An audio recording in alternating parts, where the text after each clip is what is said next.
Então, bom dia. Hoje é 17 de fevereiro. Nós estamos terminando a leitura da ciência oculta. Estamos na página 305. Vamos começar as regiões superiores do mundo espiritual. E na nossa última leitura, ele fala um pouco sobre o corpo etérico, o mundo astral, a vida após a morte e o curso da vida. Então, ele fala que o corpo etérico é esse arquiteto do corpo físico. O corpo etérico é que mantém a forma e a estrutura do corpo físico. E ele diz que a cada órgão físico corresponde um órgão etérico, que é muito mais complexo e que a gente percebe esse corpo etérico por meio dos fluxos. Então, a gente acabou de fazer o exercício das correntes etéricas, e quanto mais a gente faz, mais a gente vai percebendo isso dentro da gente. Mas ele fala também do calor e da cor, que tem esse calor e cor que a gente sente fisicamente, ou percebe a cor fisicamente, mas também a gente percebe na nossa alma. E a Cris falou da última vez da cor do pessegueiro, né? Que é uma cor que a gente vai perceber de uma forma mais na alma, né? Como uma cor mais etérica, né? Cris, o sol. É uma cor que nós ainda não conseguimos perceber. Então, é uma cor do futuro, digamos assim, né? À Sim, medida que vamos nos desenvolvendo, ela será perceptível. sim. E daí ele fala desse mundo astral que está relacionado ao sono. A gente já leu em muitos livros dele essa relação desse mundo astral quando a gente dorme. A gente vai para esse mundo astral e traz mensagens a partir de lá, desse mundo espiritual, né? E ele fala um pouquinho da vida após a morte, que o corpo astral fica unido ao corpo etérico, ou seja, a gente tem essa lembrança da vida, de toda a nossa vida passada, por causa que a gente ainda tem essa união de corpo astral com corpo etérico, mas que isso vai empalidecendo aos poucos. Ele diz que quanto mais energia, quanto mais intensidade o corpo astral tem sobre o corpo etérico, mais a gente retém isso, né? Mais a gente retém essa relação entre corpo etérico e corpo astral.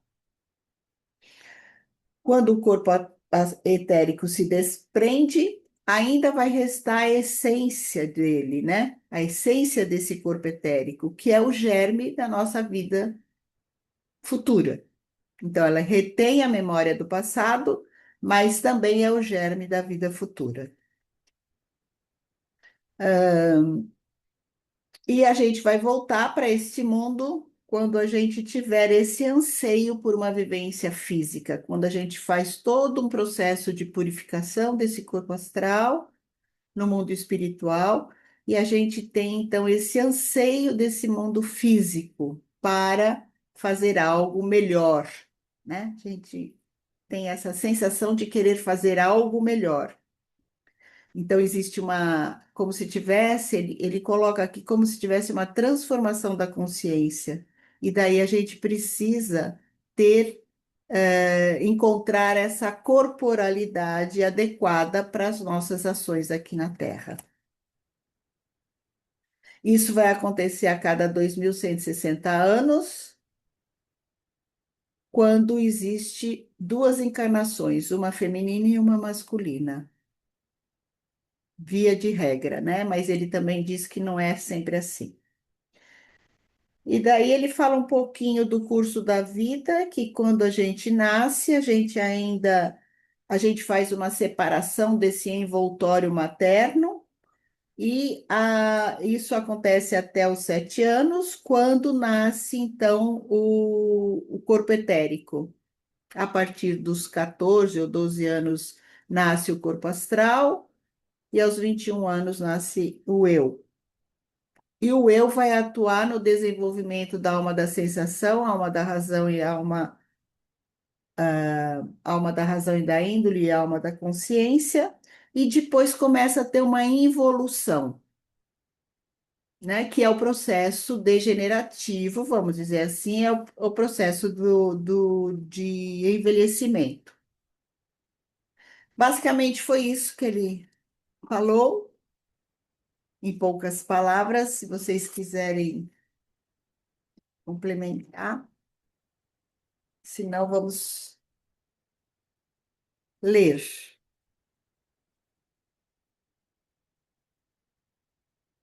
Tudo bem? Alguma coisa? Então, agora a gente tem as regiões superiores do mundo espiritual na página 305. Por meio da imaginação, da inspiração e da intuição, o conhecimento suprassensível eleva-se progressivamente às regiões do mundo espiritual, onde lhes são acessíveis os seres que participam da evolução do mundo e da humanidade. Com isso, lhe é possibilitado acompanhar a evolução do homem entre a morte e um novo nascimento, de maneira compreensível. Ora, existem ainda regiões mais elevadas da existência, às quais aqui só se pode aludir sumariamente. Tendo-se elevado até a intuição, o conhecimento suprassensível vive no mundo de seres espirituais. Também estes passam por evoluções. O que é concernente à humanidade atual estende-se, de certo modo, até o mundo da intuição. Certamente o homem também recebe influências de mundos ainda mais elevados, no decorrer de sua evolução entre a morte e um novo nascimento. Porém, não recebe essa influência diretamente. Os seres do mundo espiritual as conduzem até ele. Se esses seres forem considerados, é assim que surge tudo o que ocorre ao homem. No entanto, as características próprias desses seres, aquilo de que eles necessitam para si próprios, a fim de conduzir a evolução humana, tudo isso só pode ser observado por meio de um conhecimento que ultrapassa a intuição. Daí a referência a mundos a serem imaginados de maneira tal que as questões espirituais mais elevadas aqui na Terra pertencem lá às mais inferiores. Decisões da razão, por exemplo, pertencem ao nível mais elevado no domínio terrestre, e as forças do reino mineral ao nível mais baixo. Nas regiões superiores, as decisões da razão ocupam mais ou menos o mesmo nível que os efeitos minerais na Terra. Acima do domínio da intuição, situa-se a região em que o plano cósmico é elaborado com base em causas espirituais.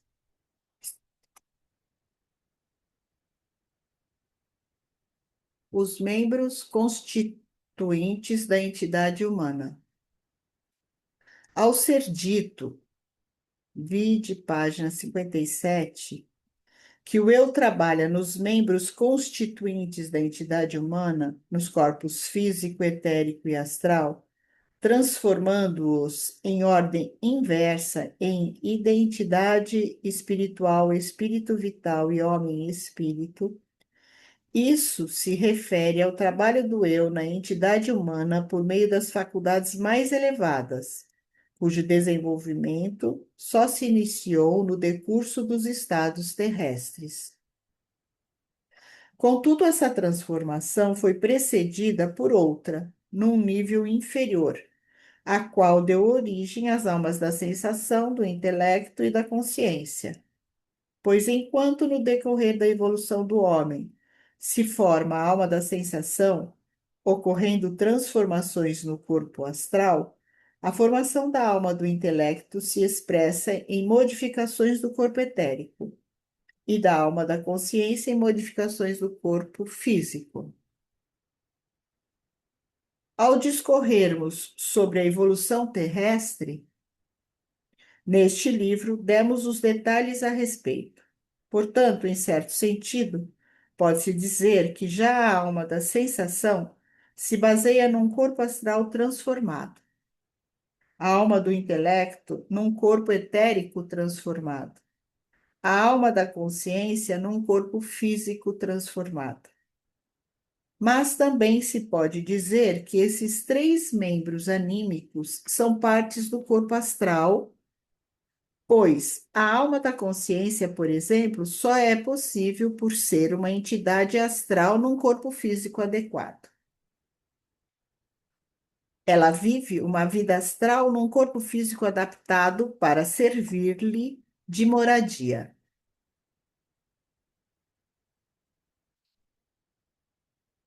Tudo bem? Continuando. Não? Fala, Ana. Então, o que ele está dizendo aqui é: Ana, você está sem som. É o pedacinho final mesmo. Obrigada. Então, o que ele está dizendo aqui é que existe uma transformação do corpo físico, do corpo etérico e do corpo astral a partir de um trabalho do eu. Só o que ele diz aqui no final é que, embora seja uma transformação do corpo físico, é também uma transformação, é o astral que está trabalhando nisso, mas ele precisa desse corpo adequado para trabalhar. Entende? Então, esse corpo astral ele já atua, é isso? É. Para Então, essa transformação. exatamente. Então, nasceu o corpo astral por volta dos 14 anos, né? Não é que ele nasceu, ele nasce para o mundo, porque a gente já nasce com tudo. A partir do momento que ele nasceu, ele precisa agora ser transformado. Ele vai ser transformado a partir do eu, que nasceu aos 21 anos, aparece para o mundo aos 21 anos. A partir desse trabalho do eu sobre o corpo astral, a gente tem esse desenvolvimento da alma da sensação. E depois da alma imaginativa, dos 42 aos 49 anos. A partir do desenvolvimento do corpo etérico, a gente tem o trabalho do eu, que transforma esse corpo etérico na alma da razão e da índole. E mais tarde, dos 49 aos 56, na alma inspirativa. A partir do desenvolvimento do corpo físico, né? O trabalho do eu vai fazer essa transformação em alma da consciência. E mais tarde, dos 56 aos 63, em alma intuitiva, que tem outros nomes, lembra? Manas, Budi e Atma. Por isso que faz essa confusão, porque cada hora ele fala de um jeito, né? Entende? Então é isso que acontece. Obrigada, Eliana. O estado onírico. O estado onírico foi, em certo sentido, caracterizado no capítulo Sono e Morte. Ele deve ser concebido, por um lado, como um remanescente da antiga consciência imagética, própria do homem durante a evolução lunar e ainda durante grande parte da evolução terrestre. De fato, a evolução caminha de um modo que estados anteriores interferem nos posteriores. Assim, nos sonhos do homem atual, Assim, nos sonhos do homem atual, vem à tona como um resíduo o que antes era um estado normal.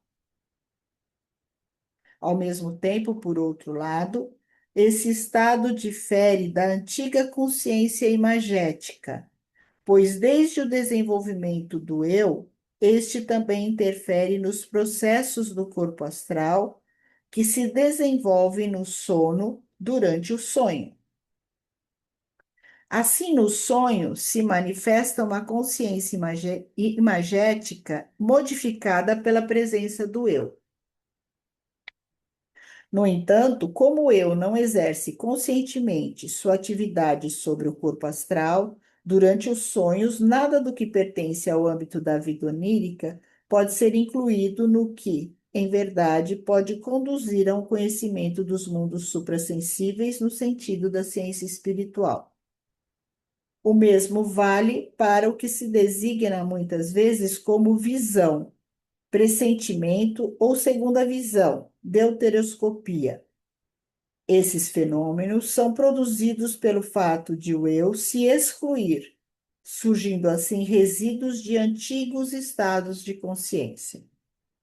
Na ciência espiritual, eles não têm qualquer utilidade imediata, e o que é observado desse modo não pode ser considerado, no verdadeiro sentido, resultado dela.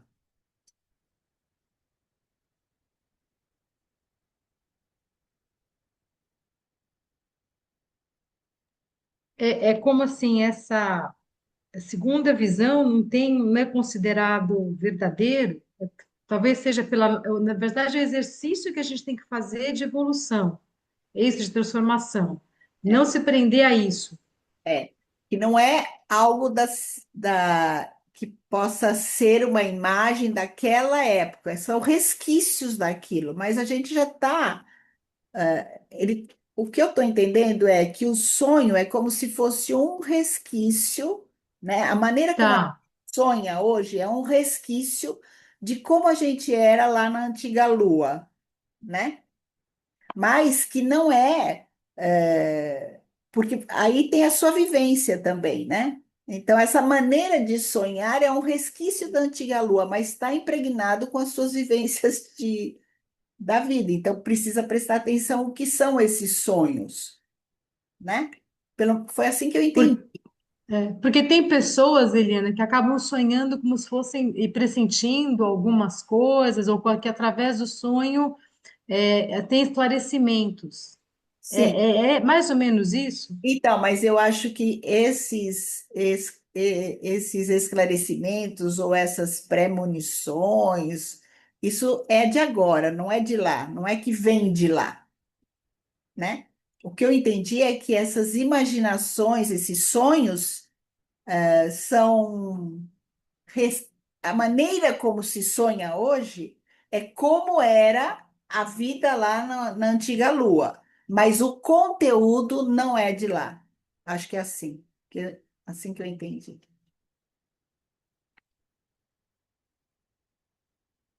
Muito bem, continuando. Da aquisição de conhecimentos suprassensíveis.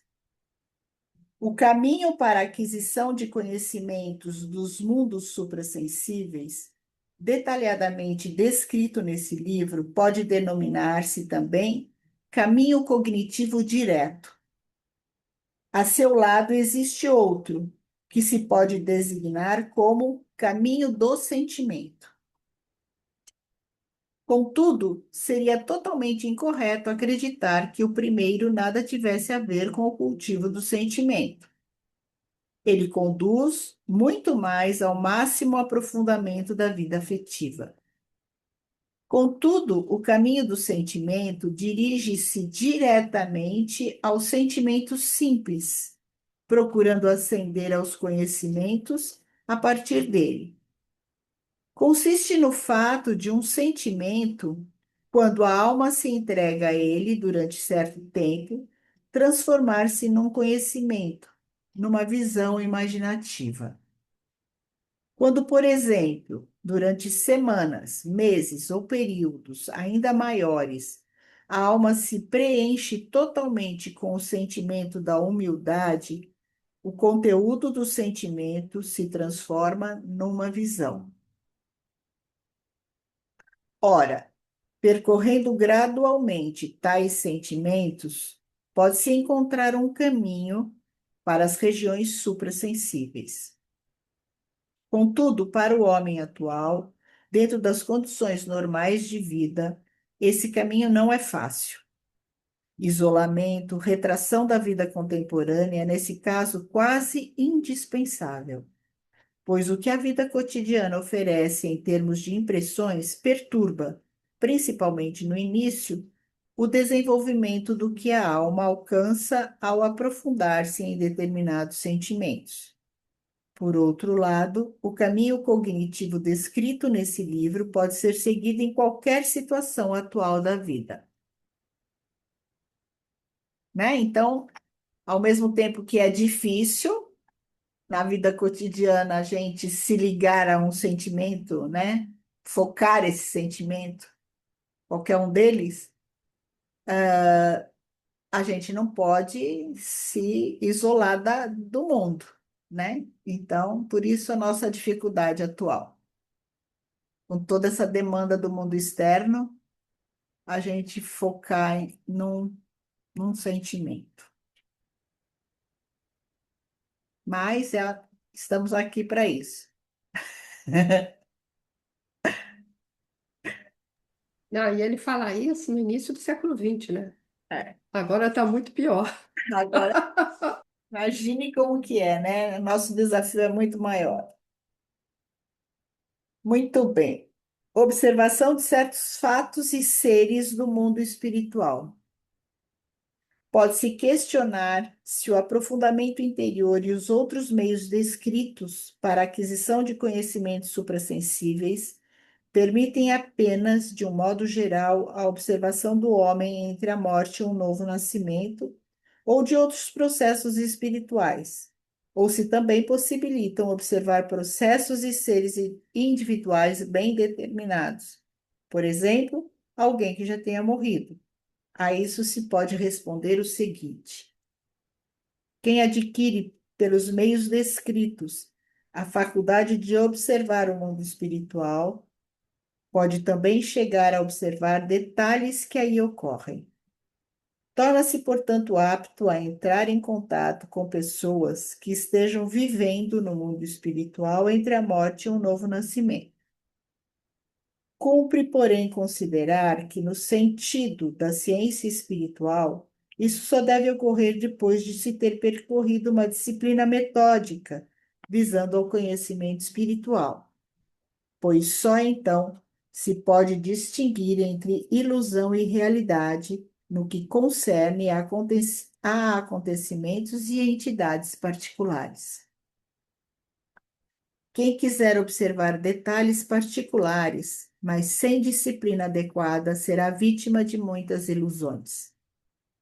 Mesmo o mais elementar, a compreensão do modo como as impressões de fatos específicos do mundo suprassensível devem ser interpretados, não é possível sem uma disciplina espiritual avançada.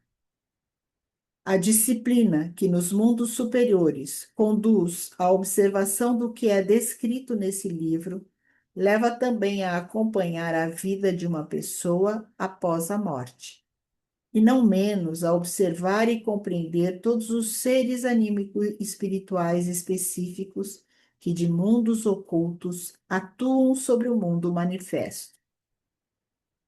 No entanto, a segura observação, justamente dos detalhes, só é possível com base nos conhecimentos dos grandes e genéricos fatos do mundo espiritual relacionados com o mundo e a humanidade, fatos que dizem respeito a todo ser humano.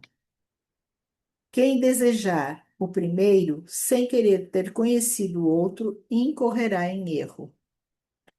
Pertence às experiências ligadas à observação do mundo espiritual o fato de a entrada nos cobiçados domínios da existência suprassensível só ser concedida logo de início, a quem se esforça por sérios e difíceis caminhos orientados unicamente para questões cognitivas gerais, para alcançar a explicação do sentido da vida. Só ao percorrer esses caminhos, com um impulso cognitivo puro e desinteressado, é que a pessoa está madura para observar detalhes cuja contemplação teria sido anteriormente a satisfação de um desejo egoísta, mesmo estando o pretendente convencido de estar aspirando à visão do mundo espiritual por amor, por exemplo, a uma pessoa morta. A visão do detalhe específico só é possível a quem, mediante sério interesse pelas generalidades científico-espirituais, também haja tido a possibilidade de receber, sem qualquer desejo egoísta, a manifestação do detalhe específico como uma verdade científica objetiva. E assim nós terminamos o livro.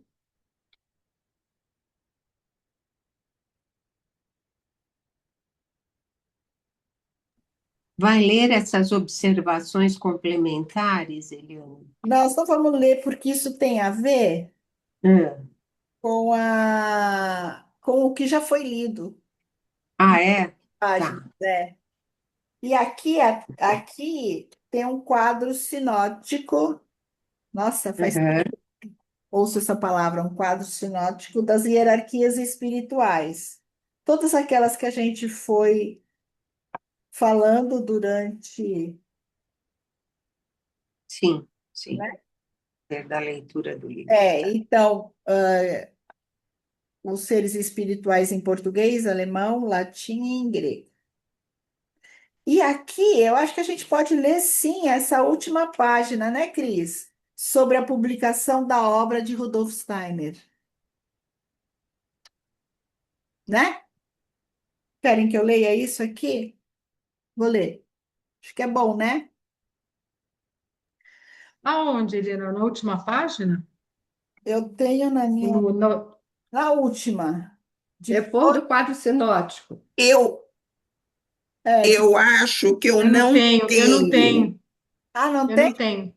Não, Você pode ler. Eu vou ler, né? Para Mas você. pode ser que esteja no início do livro, não está, não? Não, Porque essa informação eles colocam em todos os livros. mas a gente já leu desde o início. Aqui Ah, tem, tá. olha, o início a gente já foi lendo tudo. Eu vou ler esse aqui para vocês, tá bom? Sobre a tá. publicação da obra de Rudolf Steiner. Os fundamentos da ciência espiritual antroposófica encontram-se nas obras escritas e publicadas por Rudolf Steiner, 1861-1925. Além disso, existem reproduções das numerosas conferências proferidas e cursos ministrados por ele entre os anos de 1900 e 1924, tanto ao público em geral quanto aos membros da Sociedade Teosófica e, subsequentemente, da Sociedade Antroposófica. A princípio, ele mesmo não desejava que suas conferências, proferidas livremente, fossem registradas por escrito, visto que as considerava comunicações verbais não destinadas à impressão. Com o aumento da distribuição de anotações de ouvintes, às vezes incompletas e incorretas, ele decidiu regulamentar a reprodução escrita. Essa essa tarefa foi confiada a Marie Steiner von Sievers, a quem passou a incumbir a designação dos estenógrafos, a administração das anotações e a necessária revisão dos textos a serem publicados. Como, por escassez de tempo, apenas em muito poucos casos, Rudolf Steiner pôde corrigir pessoalmente as anotações. Suas ressalvas em relação a todas as publicações de conferências devem ser consideradas. É preciso admitir que em edições não corrigidas por mim possam encontrar-se erros. Após a morte de Marie Steiner, 1867-1948, foi iniciada, de acordo com as diretrizes deixadas por ela, a publicação de uma edição completa. Aí, Cris, Gesamtausgabe, da obra de Rudolf Steiner, cujos volumes foram numerados sob a sigla GA. O trabalho de seleção, revisão e notas é realizado por Rudolf Steiner Archive, pertencente à instituição administradora do espólio literário do autor. E agora tem um nome bem difícil, a Rudolf Steiner, que eu não vou conseguir ler. Também proprietária da editora Rudolf Steiner Verlag, que procede às publicações.